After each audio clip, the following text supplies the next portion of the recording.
Welcome back, ladies and gentlemen. Welcome back. Welcome back to another episode of the Bush League Huddle Fantasy Football Podcast. How we doing, everybody? How are things on your neck of the woods? If you're there, wherever you are, listening to us right now, sitting back on your couch, watching some fantasy football recaps, or just getting ready for the wildcard weekend, and you're sitting next to your fantasy football trophy and your winnings, congratulations. Congratulations from the bottom of our hearts. We'd like to think that we played a very large role, but if we didn't, all the same, congratulations merited to you. I think we did. We had some pretty good calls towards the end. Yeah, we got better at the end. We got better at the end. I think year one was better than year two, but it's okay. Sometimes you gotta hit the valleys before you hit the peaks, right? So just don't forget that. It was a weird for all you winners out there. I mean, I feel like every single year we should do a recap of fantasy, like winners and losers, maybe next episode. Honestly, yes. Just to see like a little bit of a post-mortem, if you will. Because I think there were a lot of surprises this year that nobody expected, both from a perspective of players playing a lot better than what everyone expected. I'm looking at you, DeAndre Swift, versus the ones that played a lot worse than everybody expected. I'm looking at you, Lad McConkey. So there's a lot of players out there. I think we're going to get into that a little bit too later on in this episode, because this is a very fun episode. Like, it's very nice to have these episodes where we don't have to necessarily go through, who we think is going to play well this week and who's not going. 100%. This is a very low prep episode. So thank you very much, everyone, for jumping along. Before we begin, the three amigos are down to a dynamic duo just for this week. Nak, you're listening. I know you are. We miss you, buddy. He couldn't make it this episode, but he's going to be back for next week's episode 100%. And we look forward to hearing all the things that you have to say after the Steelers lose to the Houston Texans this week. But apart from that, there's a little bit of an empty space on this podcast, on this episode today 100%. Right now. So we just want to pour one out for Nak. We'll be here next week. It's fine. But apart from our episode we got going on, we're going to be previewing a little bit of the coaching carousel that happened just past Black Monday. And maybe look at how the potential coaching options that exist right now fit into some very interesting scenarios for next year. We're also going to be sprinkling on a little bit of ideas for some drafting of our do not draft list for 2026, just to get a little bit of an idea on how we're feeling right now. It's still very early, and there's still some things that could change between now and when the real playoffs do finish. But at the same time, Roger and I are still very upset on certain players, and we want to make sure that everyone here's the frustration that's being voiced from us right now. It's the who hurt you list. And finally, 100%, it's definitely a who hurt you list, and yeah, like some of these scars, you wonder if they're ever going to heal. Finally, we're going to be recapping very quickly, going over who we think is going to come out of this week as winners and losers from a real football perspective. We're going to be previewing some of the matchups right now. So all that and more on this wonderful episode of the Bush League Huddle Fantasy Football Podcast. But before we begin, ladies and gentlemen, I please have to remind every single one of our loyal listeners to please follow us on YouTube, Spotify, Apple Podcast, TikTok, Instagram, and Twitter. Subscribe on all of our channels. We got a little, what's that called over there? The running banner. A ticker. We got a ticker. That's the type of podcast that you're listening to, the type that have tickers. So please subscribe on all of our channels at Bush League Huddle. We're on YouTube, Spotify, Apple Podcasts, TikTok, Instagram, and Twitter. We engage with our fans even in the off season. So if you have any questions about where Kevin Stefanski's going, hit us up because we got some opinions. But without further ado, I think I'm done talking. I'm gonna let Roger kick this off right now. Roger, take it away with the coaching carousel. Let's go. Yes, so a lot of recent firings that happened during the season, and then some that happened right after the season. So Arizona Cardinals fired Jonathan Gannon after 3 seasons. Atlanta Falcons fired Raheem Morris after 2 seasons. The one that was somewhat shocking was the Cleveland Browns firing Kevin Stefanski after 6 seasons at the helm, 2 Coach of the Year winnings for him. Las Vegas Raiders fired Pete Carroll to no surprise of anyone. That was just a disastrous season for them. The Giants fired Brian Daboll. It literally feels like almost a season ago. It happened so long ago, but I think we all saw the writing on the wall on that front. Tennessee Titans, same thing with the Giants, fired Brian Callahan quite a while ago, and they've been on the clock for a head coach for a bit.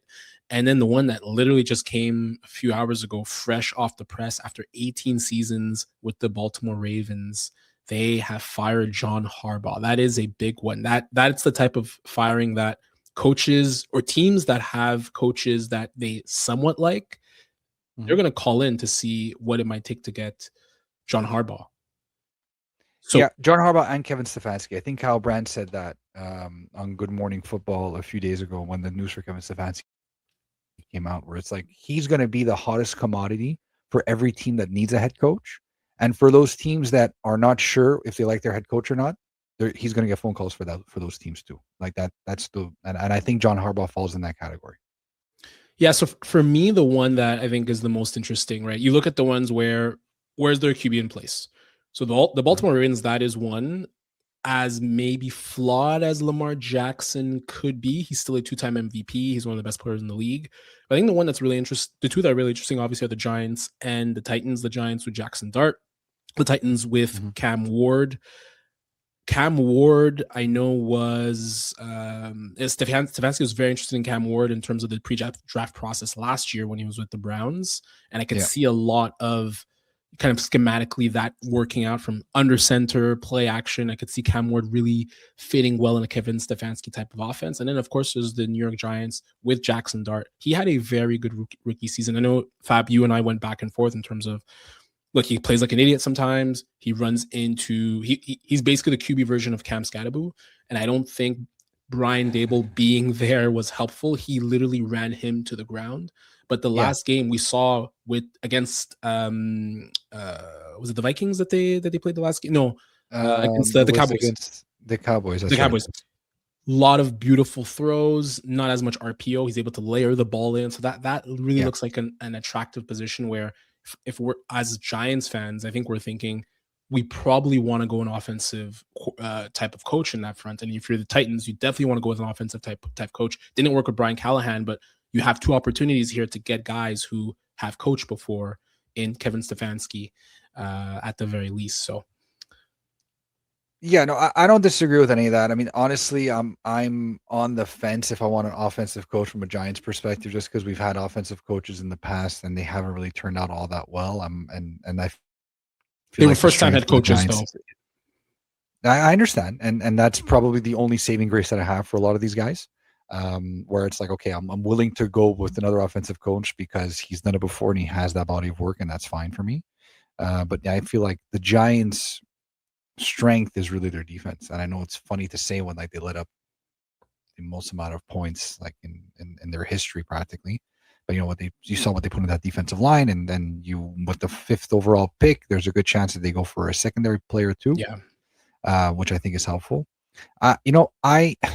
Looking at John Harbaugh leaving, I wouldn't be surprised if like he gets poached by the Cleveland Browns. Like, I don't know.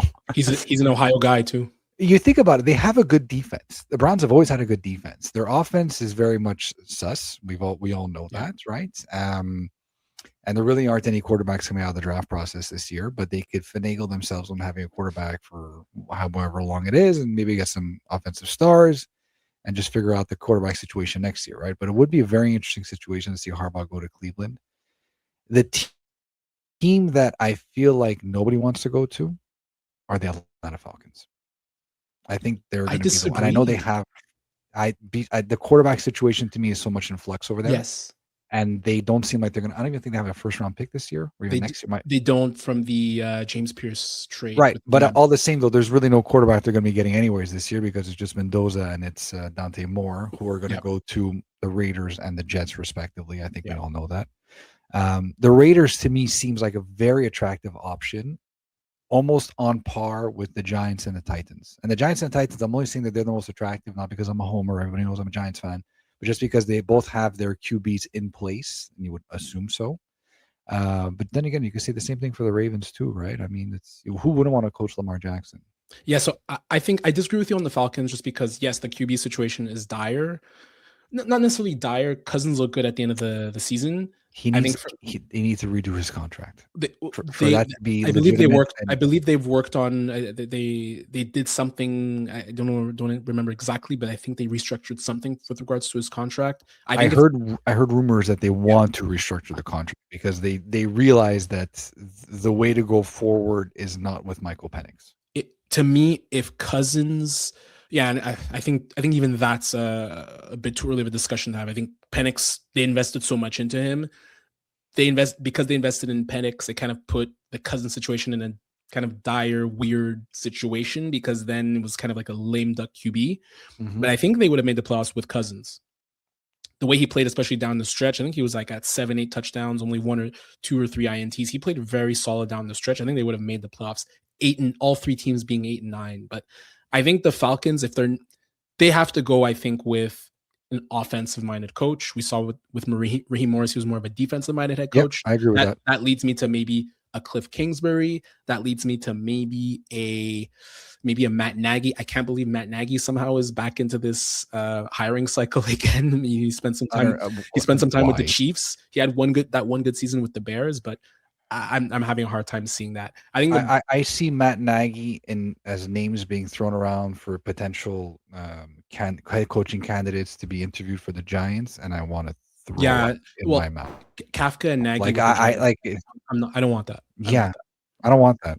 And I don't want. If you kind of float around Giants Reddit as well, they've kind of said, look, Kafka was nice. It was good. I think he was able to right the ship a little bit. He got them going, but I don't think people want him as the full-time head coach. He's not the and there's a lot of more reps. Yeah, and in the scenarios like you have right now, and it follows the same with the Titans, and even to a degree with the Raiders and the Giants, and even to the Browns, actually, to a degree, right? You have rookie quarterbacks, or about to have a rookie quarterback. You can right the ship. You can put in your own offensive structure, your own defensive structure, and you can really put your best foot forward to cradle this quarterback and make him be the best possible quarterback for your franchise. Because they're coming in clean slate. They're coming in with, okay, we have this guy, or we have a guy that we're going to be drafting in Fernando Mendoza, most likely, with the Raiders. And it's like, those are very enticing and attractive situations for a lot of coaches that both have existing experience, or like a Mike McCarthy who wants to get back into the swing of things. I see Mike McCarthy with the Ravens for some reason. Don't ask me why. I don't know. I'm just seeing that with like an existing scenario. I see a very Mike McCarthy, the same way with Dallas, and he goes to the Ravens. There is a quarterback there. Like, he wants to instill his own system. It's not a bad idea. I could also see the Ravens sticking with the defensive identity. Jesse Minter is the DC, fantastic DC with the Chargers. Fantastic. He spent, I think, a good 3-4 years with the Ravens before he moved to Michigan, I believe. So that could be interesting. To me, Cliff Kingsbury to the Raiders makes quite a bit of sense. I don't know if you recall, Fab, he interviewed with Antonio Pierce.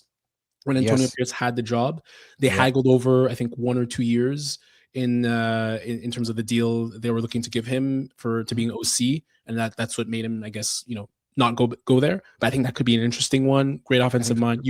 They need to pair an offensive mind with whoever the quarterback is going to be, whether it's Minnesota or. And I don't think it's no coincidence either, that he decided to jump ship when he did. Because there's a lot of stuff now that's coming out of the woodworks, coming out of the locker room, that a lot of the players, Jaden Daniels included, were pretty surprised that he left.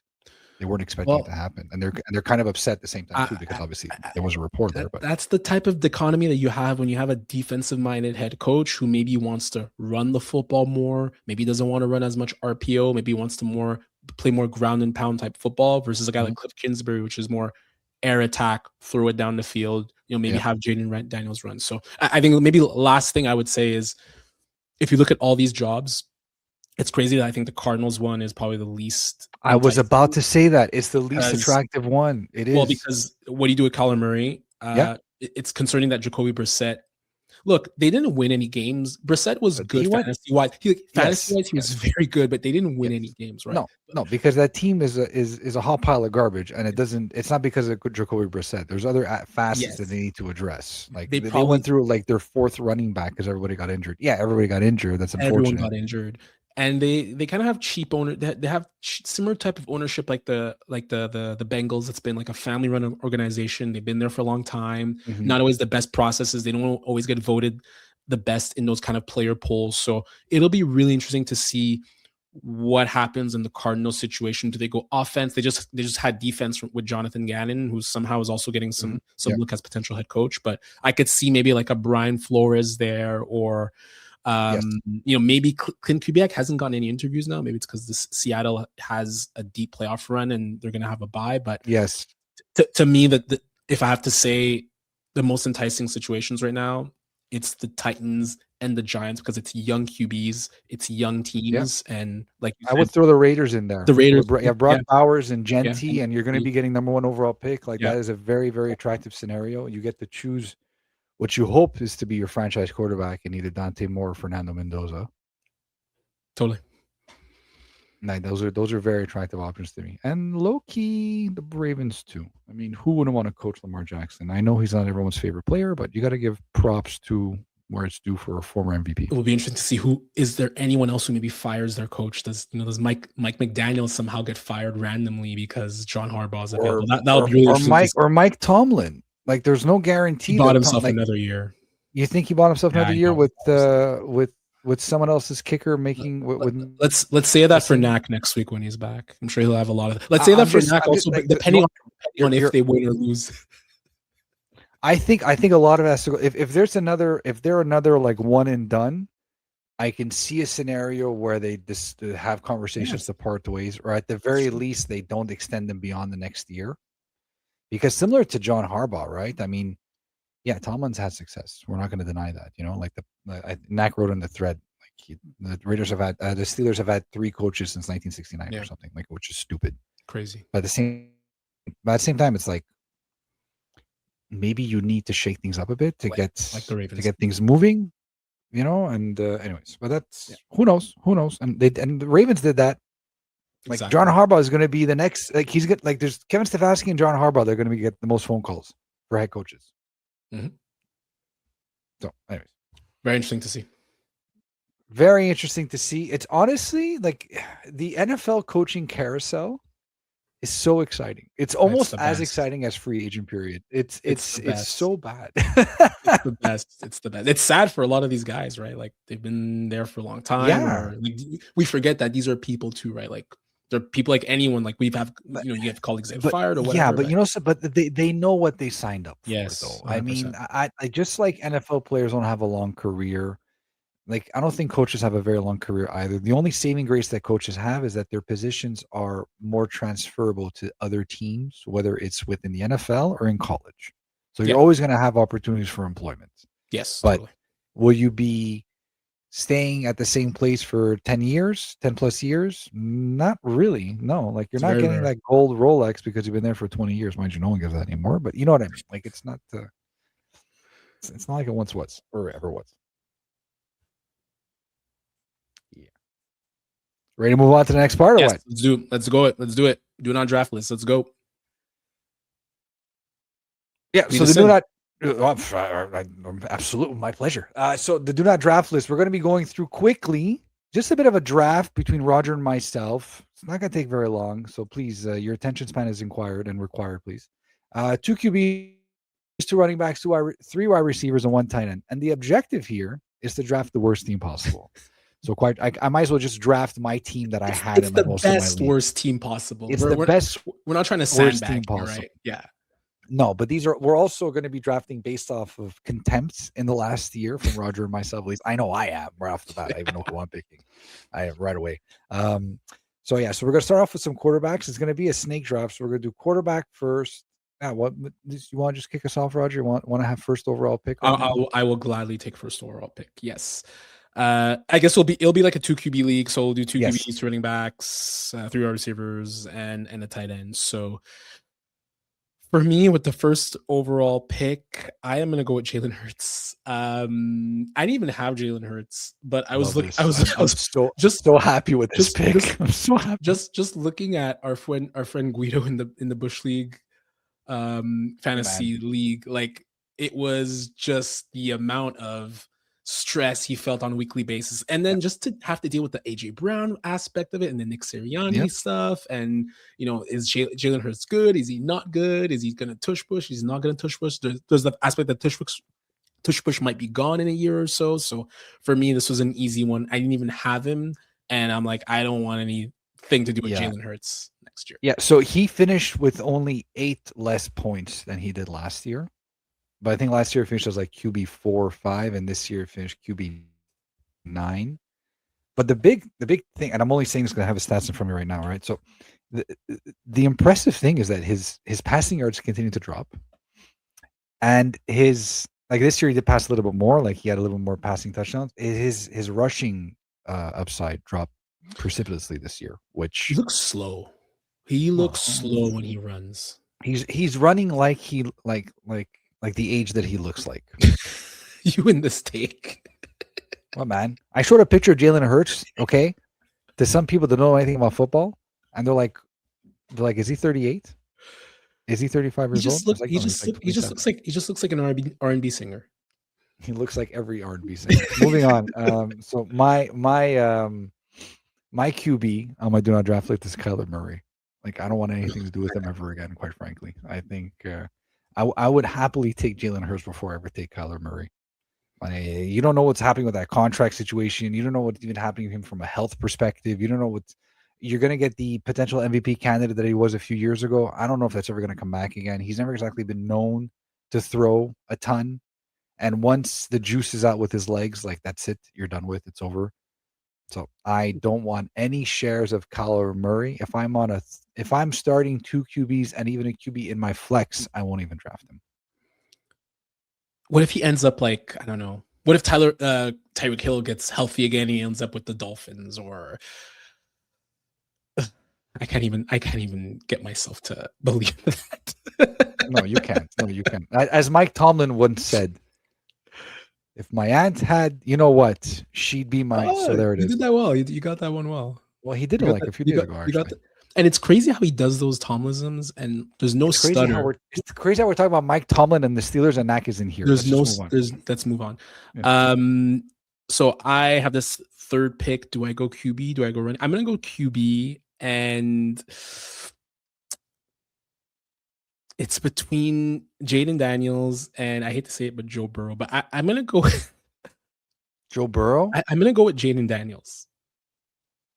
I'm gonna go with Jaden Daniels. I agree with this. I think part of this exercise is also like prefacing. Well, look, if I get Jaden Daniels in, the third round, right? We're in a 2 QB league, so some of these players get drafted obviously earlier than in single QB leagues. But Jaden Daniels as a first round quarterback, I don't want. And I am also looking at it from your lens, Fab.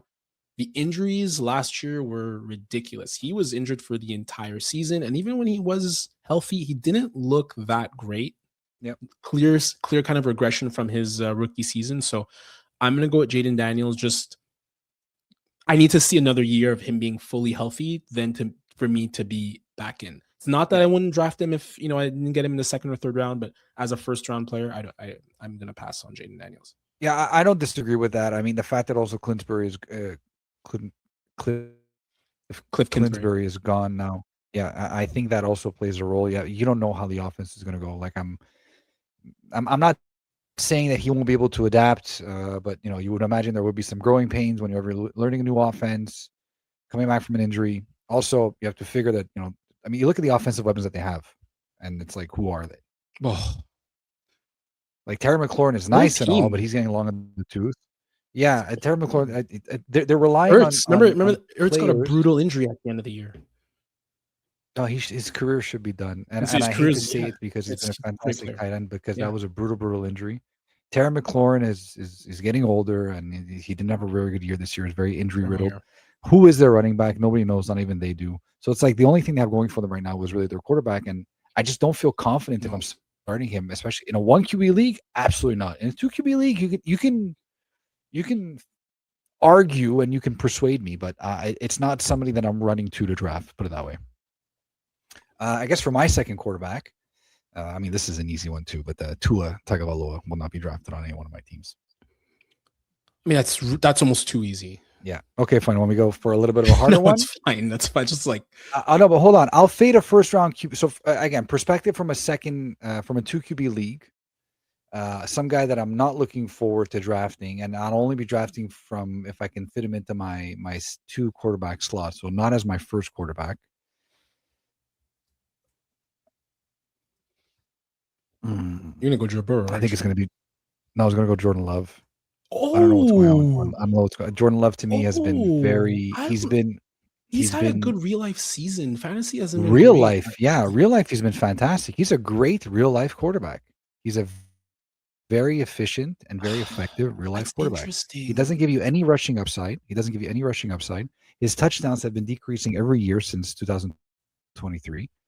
His touchdown to INT ratio is fantastic, It's gotten better and better. but That was the knock on him before. It it's was like the gotten yeah, boneheaded it's gotten better and interceptions. better. Yeah, he's gotten better and better. He doesn't pass for a lot of yards. I don't know. He gets injured I'm quite a bit not. too. He's always misses a game or two. Yeah. You know, he's never been as injury prone as some of the other guys, but he's not somebody that I'm very excited to draft. Like he's a very good mid-tier quarterback too. Yeah. Yeah. That's a good caveat. Like That's a good caveat. yeah, he's a set it and forget it, like that's it. But he's another one where like I'm not like he finishes quarterback 14. That's like right on the cusp of quarterback 1. No one's going to be drafting him that high next year, Yeah. and nor should they, because again, yards have been going down every single year. Touchdowns have been going down every single year. He gives you nothing with his legs. So And there's the looming aspect of what happens if the Packers lose this weekend against the Bears. We're going to talk about playoff previews after. Does that mean Matt LaFleur is gone? If Matt LaFleur is gone, that's something that I can be considerably worried about in terms of not having Matt LaFleur and Jordan Love together as a quarterback coach tandem. So I would agree. Okay, so let's keep it rolling. Let's get on to I think it's actually the snake draft, isn't it? My turn? No. Oh yeah, we haven't been doing that. We're just going back and forth. Let's just keep back and forth. It's fine. I'm actually going to skip the running backs and I'm going to go wide receiver. Yeah. To me, this is an easy one. Brian Thomas Jr. Season from hell. He went from 87 receptions last year, 1,200, almost 1,300 yards, 10 TDs to 48 catches, 700 yards, 2 touchdowns. He had a 52% catch percentage versus 65% last year. And now with Parker Washington coming along, he looked fantastic. Jacoby Myers, not only did they trade for him, they gave him a big 3-year contract as well. What are you going to do with Travis? Yeah, he's very good. What are you going to do with Travis Hunter? You're seeing Travis Etienne coming out of the backfield. There's still Brenton Strange.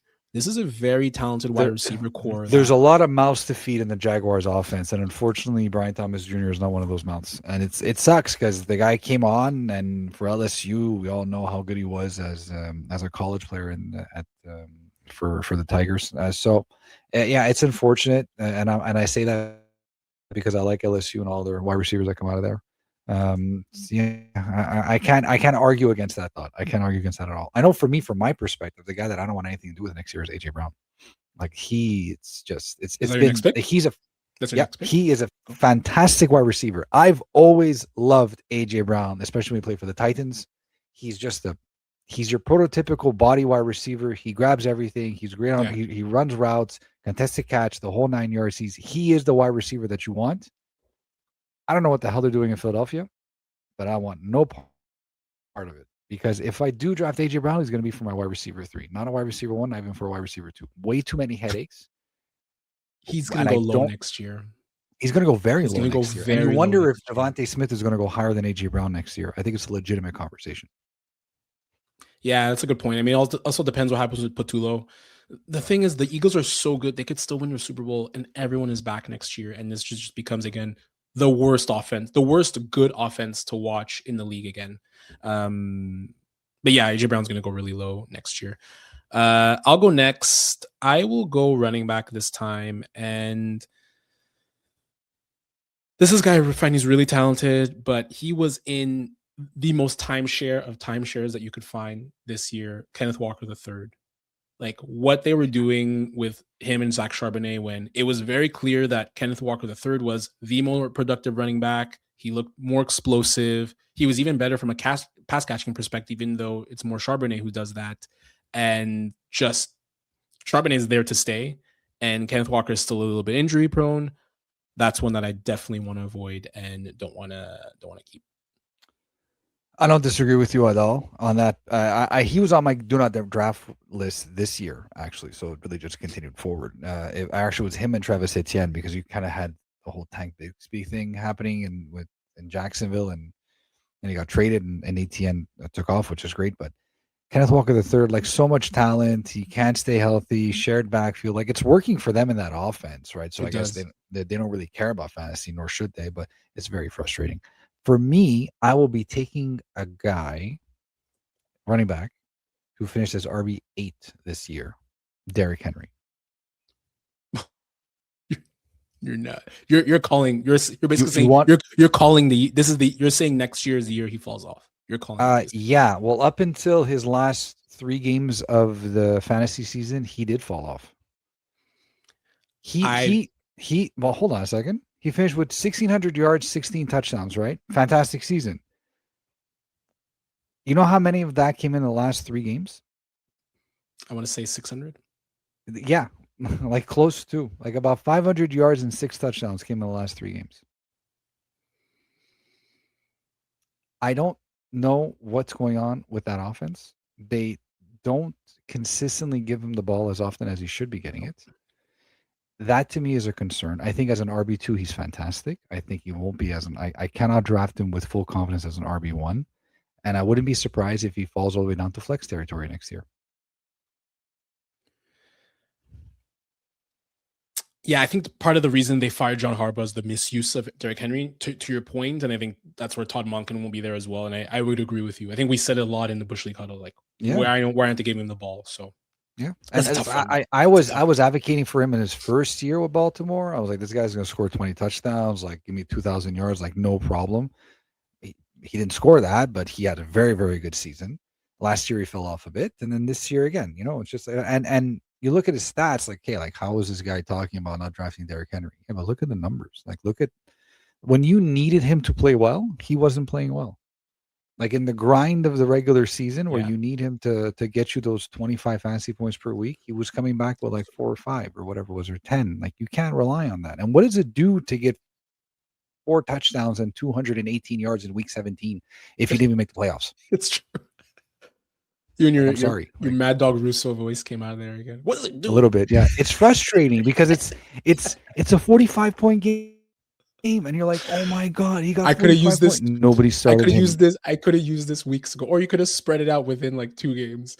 I'm gonna go in the same. Why do you gotta be selfish, bro? You know what? You saying that, I'm gonna go in the same vein, and this is something I've thought about quite a bit since I've been out of the Bush League Huddle playoffs for basically the last 6-7 weeks. It's a guy I absolutely love at running back, but it was really tough to watch. Josh Jacobs. I am gonna avoid drafting Josh Jacobs next year, and injuries being a big part of it. He seems like he plays. He always plays injuries, injured. He always plays injured. Yeah. I love the guy, but he really killed me the few times he got injured where I picked up Emmanuel Wilson, and then I dropped him because Josh Jacobs got all the carries, and then he got injured, and I didn't have Emmanuel Wilson anymore. And I'm sure a lot of people were frustrated with the 4-carry game against those same Ravens you were talking about. But the explosiveness is kind of gone with Josh Jacobs, right? If you're taking a player, a running back in the second round, you want to see home run hits. And I would opt for a guy like Jonathan Taylor or even Devon Achane in terms of this year's draft. Next year, they'll go higher, but I would opt for those guys instead of Josh Jacobs. Lack of explosiveness. I don't know if Jonathan Taylor's going to go that much higher next year, to be honest with you. He really fell off. He tailed off quite a bit. Their schedule got a lot more difficult, but once Daniel Jones wasn't in that offense anymore, it was a lot more difficult for people for defenses to worry about the pass, right? They were stacking the box a lot more, and their offensive line wasn't playing as nicely as you would like them to play. So if I could just recap, Fab, I have at 2 QBs, I have Hurts and Jaden Daniels, 2 running backs, Kenneth Walker and Josh Jacobs, and I have a wide receiver at Brian Thomas Jr. You have 2 quarterbacks in Kyler Murray and Jordan Love. You have a wide receiver, AJ Brown, and then there's Derrick Henry as well. So I'm missing a wide receiver and a running back? Yeah. So let me quickly. So I hate to do this. Kyren Williams, I think this is the last year. Yes. I think this is it. I like this. I think this is it. I think I was a big proponent of Kyren Williams at the beginning of the season, and he was playing lights out. He was playing like an RB1, even though he's being drafted as an RB2 in the beginning of the season. He was playing very, very well. And then slowly, Blake Corum started to creep in, eat away carries. Not because, from what I've been hearing, not because McVay didn't believe in Kyren Williams anymore, but they wanted to keep him fresh for the playoffs, the real playoffs that matter. Mm-hmm. Will that be the same case next year? I don't know. But to me, you see that they're running effectively as a 2-headed running back backfield. at a certain point, something has to give. Like Blake Yes. Corum won't just go back on the bench and you'll never see him again. I think this is more of a committee or a timeshare going forward. I can see this being like a Detroit Lions type of backfield where they might get a series here and a series there. The difference is that none of these guys have the juice as Jameer Gibbs does, where he can take it off for 80 yards at the house, right? Like none of these guys have that type of juice. These Yeah. guys are rough backs. They're not big guys, but they are tackle demons and they shed tackles and they're very good at that. So I don't know if I can go with Kyron Williams anymore as my RB1. I'd be okay with him as my RB2, but he wouldn't even be my first choice as an RB2. Yeah, I agree with that. This is what McVay does too. It's a headache. I don't want. This is what McVay does too. He kind of disposes of running backs after a few years, as he did with Cam Akers, obviously. And we've been predicting this with regards to Kyron Williams for the past few years. It took a little bit of time to come, but Blake Corum looked too good for him to be sidelined and to not be more of a factor. So I would agree with that. The last one I have. Yeah, I got to give you a wide receiver. Give me Ladd McConkey. And this is contingent on what happens with Keenan Allen, quite frankly. And the real only reason why I say that is because his number dropped off like exponentially. Keenan Allen came back into the fold, and he is Justin Herbert's favorite target. And if this continues into next year, I'm fading Ladd McConkey to borderline wide receiver 3, low end wide receiver 2, and he finished as wide receiver 30 this year. So I'm not talking out of my rear end. Ladd McConkey is great. He's a fantastic talent, but when Justin Herbert has his favorite target out there in Keenan Allen, like you saw what happened, and I'm not worried about Quentin Johnson. No, because Quentin Johnson put up the exact same numbers he did last year. Mm-hmm. So that is pretty much what he is. He's like an 800-yard receiver for 9 touchdowns with like 60. And they play different positions too. Too, and that's it. So I'm not really too concerned about that. I think Ladd McConkey, his production lives and dies with Keenan Allen being on that roster. Yeah, and even Orlando Gadsden to a certain extent too, who came up as well. Yeah. Last pick for me. This is an easy one at wide receiver. I'm going to go with another junior, Marvin Harrison Jr. Yeah. This is as do not draft. There's no caveat. There's no, I'll take him in, the 9th round, the 10th round. Do not want. Michael Wilson came on. Michael Wilson finished with 78 catches, 1,000 yards. All of his massive production came after Marvin Harrison Jr. had the appendectomy. Yes. He looked fantastic. Great chemistry with Jacoby Brissett. I think Marvin Harrison Jr. is a trade candidate this year because they see what they have with Michael Wilson. Because when both of them played together, Michael Wilson is just not as effective. And right now, it doesn't look like Marvin Harrison Jr. is as good of a player right now as Michael Wilson. And I think, quite frankly, he just needs a change of scenery. Something looked really off, really weird, lack of confidence, inability to catch the ball. So I definitely do not want him going into the 2026 season, regardless of who he's going to be with. My last wide receiver, this hurts me a lot to say because he's my boy. I got to go Nico Collins. Oh, I love to know why. There's too inconsistency from an injury perspective. There's too much inconsistency in that offense.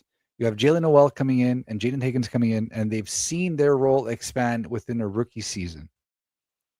I don't know if CJ Stroud will ever throw for 4,500 yards again. And I just feel like I would not want to invest a wide receiver 1 pick on Nico Collins. I don't have that much confidence in him next year that he'll be able to live up to that wide receiver 1 threshold. He had some good games this year, but he's been very inconsistent. He's a very high-end wide receiver 2 for me, but I do not want him as my wide receiver 1, and that pains me because he's a fantastic wide receiver. I just don't know what they're doing in that offense, quite frankly. And, well, I know what they're doing. They're winning games. They don't need to go to Nico. But Nico Collins' best games came when it wasn't CJ Stroud that was throwing in the ball. When it was the backup quarterback. What's his name? Davis Mills. Davis Mills. Davis Mills was targeting Nico Collins early, often. And his best games came with Davis Mills. And then CJ Stroud came back and he had okay games, but he didn't have those wide receiver 1 overall numbers that he had before. So So I have one more wide receiver, and it's not going to be him, but in the same vein as what you're talking about, Drake London. I think he had a fantastic season. He was a bit Love injured. I Drake think his London. his great season was tethered to the fact that even though he didn't have great quarterback play, but I don't necessarily like Drake London as a WR1 on my team. Seeing him in my lineup, seeing kind of the slight inconsistencies with the offense, seeing how much they go to Bijan Robinson in the passing game. Let's see what happens with Kyle Pitts as well. I kind of see Drake London in the same vein as how you see Nico Collins, so I do like that pick, Fab. Yeah, and to go back to that point, actually, Drake London has been injured quite a bit, but he's a fantastic talent. If Kirk Cousins is the starting quarterback next year, it's going to be a lot more Kyle Pitts than it will be Drake London. Yeah, totally. Because yeah, I agree with you. Even Davis Sills or whatever his name is. Sills look good. Sills look good. Yeah, Sills look very good. Sills look very good. So I got the last pick. I'm gonna go with a kind of tried and true player that I typically go with, DJ Moore.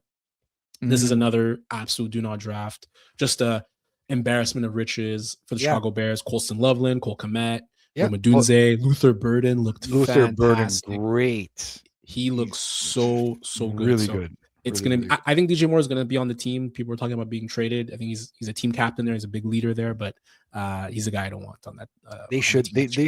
They can get a nice haul if they trade him. They really should. They should think about trading him. He'd be nice in KC. He would be great in KC because another guy I'm not drafting in KC is Xavier Worthy. I want nothing to do with him. I want nothing to do with him. He's a wide receiver 3. Like why would I want to focus on drafting him as a wide receiver 3? Quite frankly, that's just. So to recap quickly, I have Jalen Hurts and Jalen Daniels as my QBs, Kenneth Walker III and Josh Jacobs as my running backs, Brian Thomas Jr., Marvin Harrison Jr., and DJ Moore as the wide receivers. And Fab, you have Kyler Murray and Jordan Love as your QBs, AJ Brown, Ladd McConkey, and Nico Collins as your wide receivers, and Derrick Henry and Kyron Williams as running backs. How many of these are you actually going to not draft, Fab? So I never want to say that a player is an absolutely do not draft. All of it depends on value and where you're getting them. There are some players on that list that I will not draft, depending on unless I'm getting them at the last round, but that's not realistic at all. There are some players on there that I will not draft at all, like Xavier Worthy. I will not draft at all. I want nothing to do with him. But at the same time, you have to weigh your pros and cons, and you have to weigh your values versus. Value versus opportunity cost. And sometimes a lot of these guys will find them perfect example. I wasn't looking to draft Tyreek Hill this year or Garrett Wilson. I ended up drafting him. That'd be another good one. Garrett Wilson, up until he got injured, was like wide receiver 7. Mm-hmm. And I drafted him very late in our draft because nobody wanted him because of his quarterback situation. And I saw value there and I picked him anyways. And he returned phenomenal value back. And same thing with Tyreek Hill. Up until his injury, he was producing wide receiver 2 numbers on the cusp of being those wide receiver 1. On the cusp. Then he got injured and the rest is history, right? So a lot of it depends on where you're drafting these guys and what you're giving up to get them. So nobody's really an absolute do not draft for me, except for maybe Jane Daniels. DJ Moore and Marvin Harrison Jr. are locked and loaded. Do not drafts. Kevin Walker locked and loaded. Kevin Walker for me is a do not draft, in every scenario. If I keep saying it, if there's some players that I draft, slap me silly. And then there's and Kyler Murray. Teams, honestly, Kyler Murray, I'm never touching with it. You can give him to me, and I'll put him on waivers. I don't want that. And then there's some teams that the Jets. Not touching anyone from the Jets, just the sorry offenses, even the Titans, depending on what they do with their coach. But for now, I don't want Tony Pollard. I keep getting trapped into the Tony Pollard and Ty J Spears. So we could go on and on with we really can with this list. But I'm sure we'll have another one closer to the draft next year. But I think it's good to kind of revisit and see which players are we trying to fade completely right after the season when our mind is fresh off it. So playoffs. Playoffs. What do we have? What do I want a game? Playoffs. Super wild card weekend. We have Fabio. Maybe we'll just go through some of the teams quickly. Yeah. Can I just interject? This is my favorite week of the NFL. It's the best. This week and next week are my favorite weekends of NFL football. Every game is a legitimately good game. It is the only game that you can watch on TV. And every single one of them has obviously massive implications, but I'm very excited for this weekend in particular. There's so many good matchups. So you want to start off with that? Want to go in in chronological Go in order? order. Yeah, go in order. Yeah, I'm looking at Perfect. the So we got ESPN schedule right now. fantastic. So Saturday, January 10th, as this Saturday, ladies and gentlemen, for your viewing pleasure, 4:30 p.m. We have LA versus Carolina at Carolina. Carolina is hosting their first playoff game in like, I don't know, 25 years or something. Since the J. Delhomme days? No, I no, think Cam Newton. Cam Newton. so. Probably Cam Newton. Yeah, Cam Newton. Let's put some respect on Carolina's name. I don't see how LA doesn't win this game. They have a 10.5 point spread. I know stranger things have happened, but Well, the fact that the Panthers beat the Rams at home and played very well, and if you guys the game, they had 1 or 2 pick sixes against Matthew Stafford. The defense was really good. I think this is contingent on if Devontae Adams comes back. I think it's a different game if he comes which I back. think he's scheduled to play. Yeah. So I think we're both on the same page with LA coming out over here. Yes, But yes. at the same time, this might not be the 10.5 point blowout that Vegas assumes is going to be based off there. I have a quick question for you, Fab. Yes. Is it a given so that because the Panthers made the playoffs, we can pencil in Bryce Young as the starting quarterback for the Panthers next year? Does he have to have a really good game, or what if he has a stinker? Do they start to maybe look into seeing what else is out there in the QB market to maybe bring some competition? Because I think a lot of Panther fans or people who, are Bryce Young fans would assume, hey, he got to the playoffs, locked and loaded, you could have him in next year.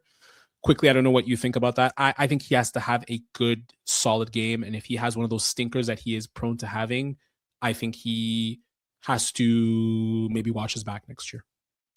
I don't think this game is predicated on whether or not he'll be the quarterback next year. You wanted to draft a quarterback to bring into the playoffs. That's what he did, and he did that in his second year.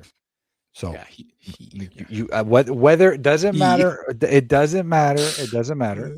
It doesn't matter. Did he will himself to bring you? Sorry, in his third year, not second year. Did he will himself to bring his team to the playoffs in 3? Yes, he did. Has he gotten better from a stats perspective? At least I don't have his real numbers, but he has gotten better. Yes, he has. He now has a true number 1 wide receiver. Ted McMillan will most likely win the Offensive Rookie of the Year award. As I think, most likely, there's a very good chance he wins. Yeah. He's had a fantastic rookie season. Things can only get better from here. I don't think they can get worse. Yeah, I don't think you'll see a regression from Bryce Young. I think they bring in more weapons to help him, and I'm not saying that he's going to be contending for a Super Bowl every single year, but I don't see why they should jump ship on him so quickly when he hasn't played awful to the point where he deserves to be benched. And I go back to Anthony Richardson, or I go back to Daniel Jones when those guys were benched, right? And he was benched. He was benched for 2 games, and he came back and he played better. Yeah. So I don't think Bryce Young is the problem. I really don't. If you can even argue that might even be Dave Canales. It's a longer conversation.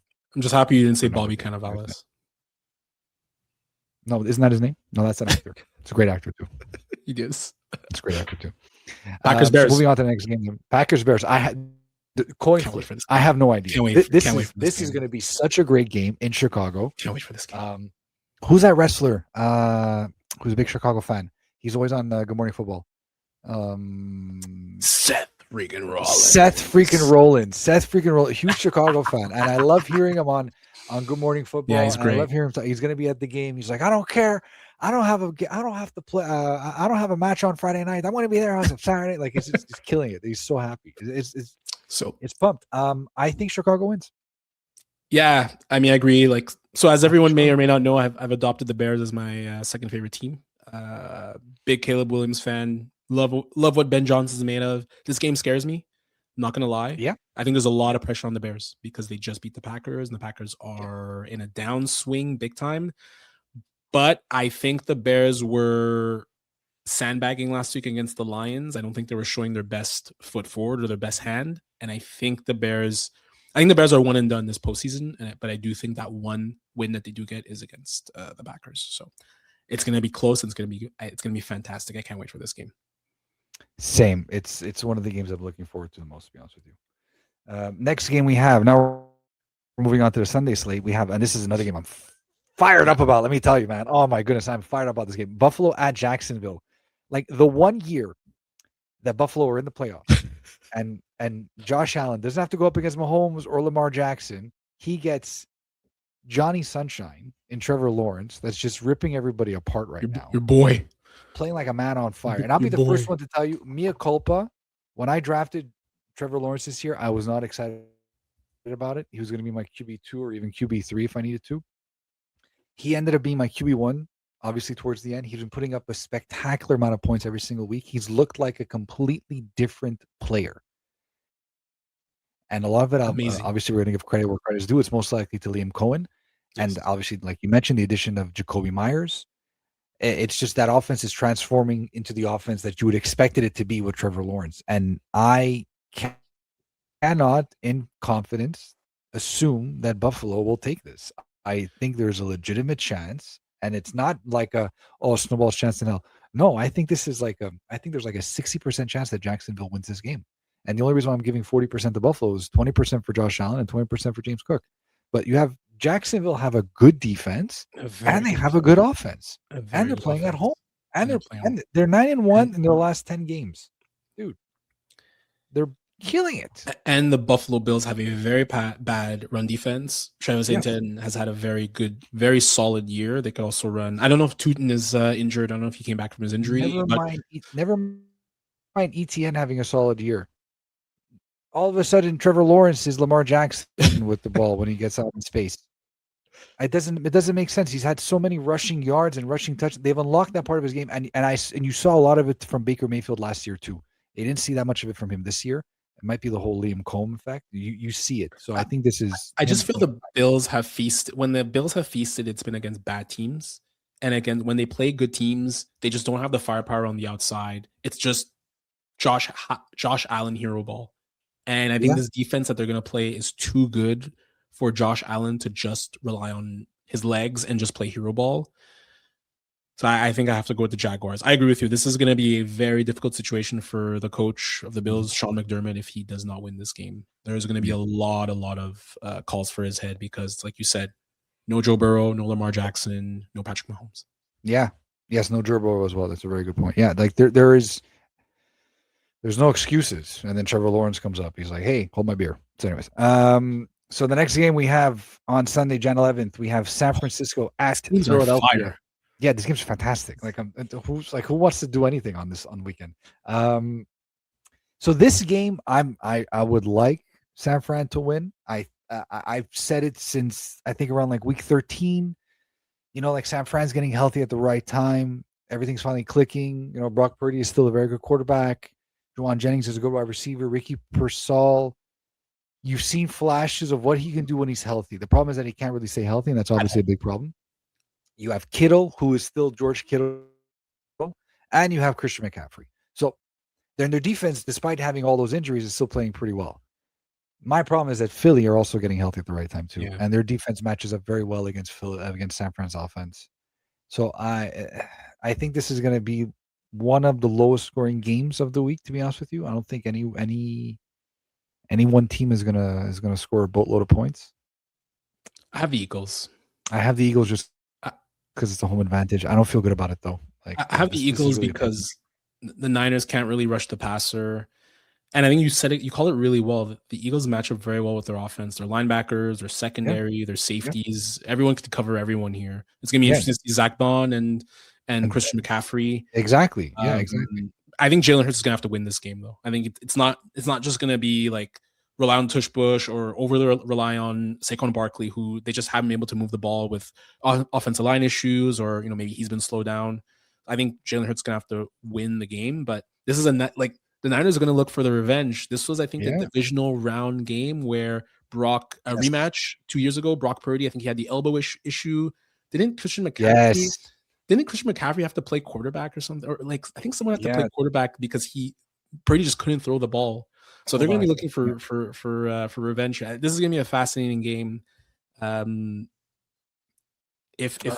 If the Eagles win, I wouldn't be surprised if the Eagles win the Super Bowl again. It's as crazy as it is. This is when Hurts comes out. No, that I would be very surprised if the Eagles win the Super Bowl again. I would be extremely surprised. This will be a big win for them if they do. I think it was 20. Was McCaffrey? McCaffrey was on that team, I believe. Yeah, because Purdy was there when McCaffrey was. Was it 2023? I think it was 2023. Yeah, because it was in January. It was on January 29th, Yeah. 2023. So it's definitely in the. Yeah, Eagles demolished the Niners 31-7. And let me see if you are correct in the passing scenario. Did Christian McCaffrey? He had one attempt. Yeah. Christian They McCaffrey. were just trying to run the ball. Yeah, but Josh Johnson threw the majority of the Josh passes, and Johnson, my God. yeah, and Brock Purdy only had 4 attempts. He connected on all 4. He only had 4 attempts. And it was Jalen Hurts who threw for a magnificently 121 yards, 0 touchdowns, 0 INTs, like he normally does. But Miles Sanders did score 2 touchdowns on the ground. So did Boston Scott, and so did obviously Jalen Hurts. So, like usual, if the Eagles do win, it will not be because Jalen Hurts throws for 275 yards and 2 touchdowns. This is going to be a fascinating game. I'm looking forward to this one. If there are any Eagles fans who are listening to this podcast right now, like we won't have them as listeners after this week. That's fine. The next game that we have Sunday nighter. Oh, this is such a good Sunday nighter. LA Chargers versus New England at New England. So now the knock on New England, and everyone's been saying it, and everyone's been blue in the face, is that they haven't faced a really good team. They haven't faced their record isn't necessarily indicative of how good of a team they might be, because a lot of the teams that they've played have been sub 500. They play in a very favorable division, all that stuff. I don't care about that, quite frankly, Yes. because they're getting it done when they need to get it done. They have a good defense. They have a good offense. They have a great quarterback. They have a potential MVP quarterback in Drake May. The truth, Drake May, who I found out the hard way, which rhymes. I'm going to go eat some hay, maybe lay down the bay. I just may. So I'm taking New England here. I'm taking New England. Maybe they might be one and done, but LA Chargers are. I love Herbert. I love the Chargers. Yeah. They're too beat up. Too beat up. So They're too beat up. I saw a stat on Twitter that said the Chargers' offensive line and defensive line are both ranked 32nd according to PFF. Yeah, that's all you need to know in terms of this game. And it's the Chargers. The Chargers are going to charger during the playoffs. They always do. I have a hard time trusting them. I'm going with the Patriots as well. We went the home team in every game against except for the Rams and Panthers. There's no way it's going to go that way. There's there's no way it's going to go that way. That's why I think San Fran's going to beat Philly. I really do. And I think the last one that you're going to mention, Texans and Steelers, I'm probably going to go with the road team there. I mean, the Texans defense is. God, I hate to say this, but if there's one game that Pittsburgh can win, one team that Pittsburgh can beat, it is the Houston Texans. That second, I get DK Metcalf will be back. Yeah. They won't have Darnell Washington, I don't think, who has been pretty good for them in terms of run blocking and just even catching key passes. But that secondary is just so good. The secondary is so good, and the pass rush is so quick. Yeah, Darnell Aaron Rodgers. No love and respect, eh? Daniel Hunter, Will Anderson Jr., Derek Stingley, Lassiter has been amazing. They rush the pass rush, so Aaron Rodgers will not have time to do his very quick drop back and try to get rid of the ball as quickly as possible. Because the cornerback is going to be on top of the wide receivers. You're going with the Steelers? It's not that I'm going with the Steelers. I think it's going to be Houston, but I would not be surprised if it's a lot closer than what people think. I know the spread's only 3 points right now, and I think that kind of lines up. I'm not like, oh yeah, it's definitely Houston. And despite their they have a fantastic defense, but I don't trust CJ Stroud. I don't know. Houston's been they've been I trust their kicker more. Mike Fairbairn is a fantastic kicker in the NFL. I think they've won 2 playoff games in a row, right? They beat the Chargers last year, and then the year before, I believe, it was the Browns. Okay. So then they're on pace to beat the Steelers this week. They are the prototypical one and done team, but I do like them quite a bit over the Steelers. Their defense is spectacular. I can't say that enough. Their defense is very, very good. They beat some really good teams, right? I mean, listen, Indy was whatever. Like the Chargers, they beat the Raiders recently, the Cardinals. They beat the Chiefs, and that was a big measuring stick because I think Mahomes was still healthy at that game. They beat the Bills. Yes, all the way back. They beat Jacksonville. They demolished the Bills. I'm not saying, yeah, they did. I'm not saying that I don't like their chances. I do like their chances. I just wouldn't be surprised if they lose to Pittsburgh. That's all. I just feel like maybe Rodgers has a little bit of magic left. and he gets it done one last time, and he puts off the upset. But this game's going to finish like 3, 6, 9, 12, like 15-12. It's going to be all kicks. It's going to be all like your place kicker is going to be your fantasy MVP in this game. If you're like, don't draft any one of these quarterbacks for fantasy playoffs. Not that we have, well, we do have actually a fantasy draft happening on Thursday. But don't draft Rodgers. He's not going to make it past this week, or CJ Stroud. You heard it here first. It's a great weekend. Any other games? No, I think that's it, right? That's it. I think that's it for the podcast. They got the Monday Nighter. They do. I guess that's it for the podcast. That is it for the podcast. Yep. So thanks everyone for listening. Do you want me to close it out, Roger? I wasn't sure. I did the intro. Yeah, close it out. Yeah, close it out. Close it out. Ladies and gentlemen, thank you very much for listening. This is a bit longer than we expected, but we had a good time, and we hope that you were here for the entirety of it. And if you weren't, you're not listening to this part anyways. But still, thank you very much for sticking around for all this time. Enjoy this weekend. Honestly, enjoy this weekend. It's going to be a lot of fun. Some great matchups. We can't wait to talk about all this stuff next Tuesday. So please listen in when we do that episode, but listen to this one first. And again, follow us on everywhere where you listen to all of your fantasy football, related content.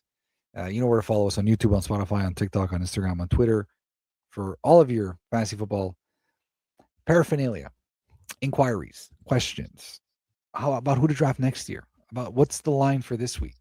Just ask us any questions we want. You're always there. We're always listening to you. We got you guys. Don't worry about it. Thank you for listening. You could have been anywhere in the world, but you're here with us. We appreciate that. That's Raj. I'm Fab. And on behalf of NAC, peace out. Let's go. Let's go. Let's go. I don't think there's one game that I don't want to watch this week. Yeah, I got to figure out what to do with my kids, man. Yeah. Just bring them in the basement and have them watch something else while I'm watching football. Too many good games. I love Saturday games. Oh, I love Saturday same. Games. I really do. It makes me feel better about staying in and Uber eating food. All right. Peace out, everyone. Bye, Take care. Enjoy the weekend. Goodbye.